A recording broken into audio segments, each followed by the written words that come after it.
దిగి మాట్లాడుకోండి. అట్లా ఎందుకు కొడుతున్నావురా? ఎవరైనా పానాలు పోతే ఎట్లా అంటే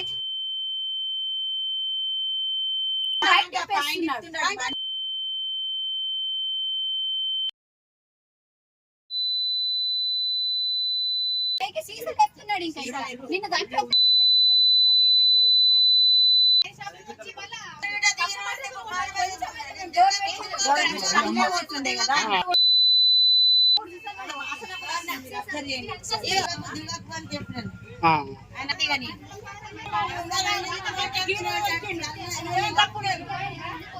కొట్టిన తర్వాత మళ్ళీ ముందడికి వచ్చి కొట్టడం అవసరమా?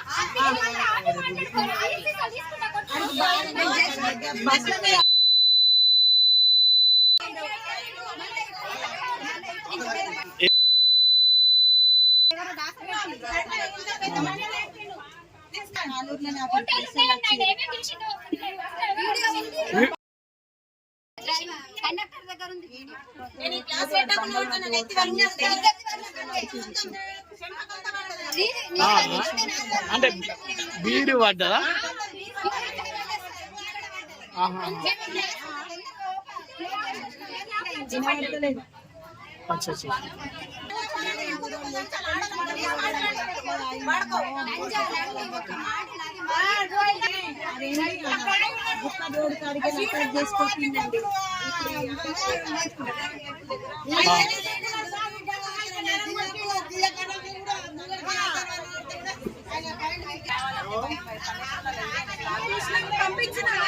ఏం జరిగింది అసలు? ఈ బస్సుల అద్దాలు పలగొట్టడానికి గల కారణాలు ఏంటి?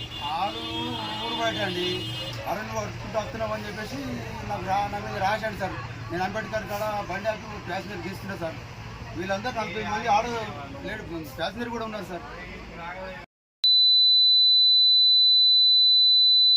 తాగి ఉన్నాడు సార్, బాగా తాగినాడు. అంబేద్కర్ కాడ బండి తీస్తున్నా సార్.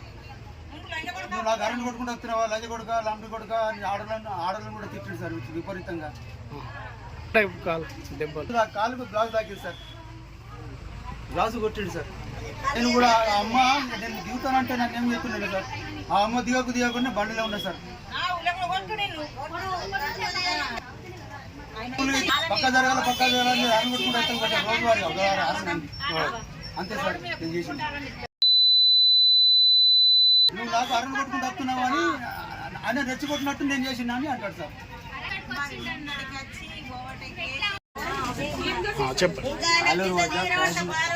ఆలూరు వద్ద ప్యాసింజర్లు దించడానికి బస్సు సైడ్ కాపినప్పుడు ఆయన హారన్ కొట్టుకుంటూ పక్కకు వచ్చి హారన్ ఎందుకు కొట్టినామని చెప్పేసి గీర్ సీసా పట్టి కొడితే డ్రైవర్ కొద్దిగా తాగింది, వేరే లేడీస్ కూడా తాగింది. ఇష్టరహితంగా ఆడలని బూతులు కూడా మాట్లాడినాడు. ఇంకా అవసరమైతే మళ్ళీ ఇంకోసారి వచ్చి డ్రైవర్ని కండక్టర్ని కూడా బెదిరించి కొట్టడానికి మీదకి వచ్చిండు. వేరే ప్యాసింజర్లను కూడా చాలా బూతులు తిట్టి వాళ్ళని కూడా కొట్టడానికి వచ్చిండు. సీసా పట్టి కొట్టిండు కూడా, కానీ తలగలేదు వాళ్ళకి. బస్కు తగిలింది, హెడ్ లైట్ వాళ్ళు ఇప్పుడు ఇంకొకటి చేయాలంటే భయపడేటట్టు శిక్ష కావాలని పోలీస్ వాళ్ళకు కూడా వాళ్ళకి అమ్మలు అక్కలు మతం అయితే మా బాధలు అర్థం చేసుకుంటారు. పోలీస్ వాళ్ళకు నా విన్నప్తిగా భావిస్తున్నా. నేను నాకు నచ్చింది చెప్తున్నా. ఇట్లాంటి ఎక్కడ జరగకుండా చూసుకోమని దండాలు పెడుతున్నా వాళ్ళకి.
ఉన్నాడు 3-4 బీర్ సీసాలు ఉన్నాయి.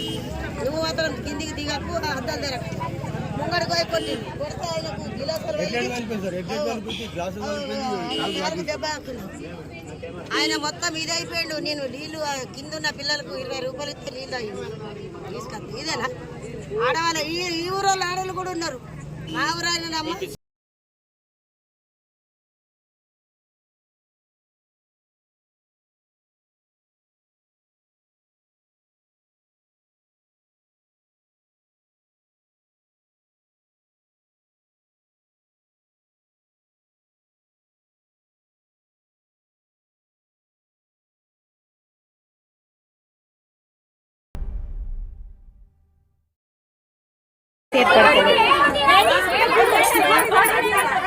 ఏర్పడుతుంది